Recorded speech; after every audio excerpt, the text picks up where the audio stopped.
Tag-init is waving na mga kapuso, kaya ingat po tayo sa mga posibleng epekto niyan sa ating kalusugan. Sabi nga ng Pag-asa, lalo pang iinit ang panahon sa mga susunod na araw, kaya alamin na natin ang kontra-init tips ng netizens. Ang sabi ni Mark Antonio, iwasan ang pagkain ng sobra, pati yung mga nakakataas daw ng presyon at lagi rin daw uminom syempre ng tubig at maligo na rin. Si Reginald Taberaw naman, sasamantalahin daw ang mainit na panahon para matuyo agad yung mga isinampay niyang damit.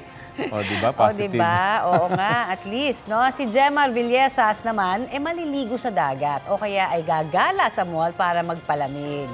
Mga kapuso, makisali sa aming online talakayan sa iba't ibang issue. At kung may mga nais din po kayong maibalita sa inyong lugar, mag-PM na lamang sa aming Facebook page ng Balitang Hali. Kapuso, para sa mga maiinit na balita, mag-subscribe sa GMA Integrated News sa YouTube. Sa mga kapuso naman abroad, subaybayan nyo kami sa GMA Pinoy TV at sa www.gmanews.tv.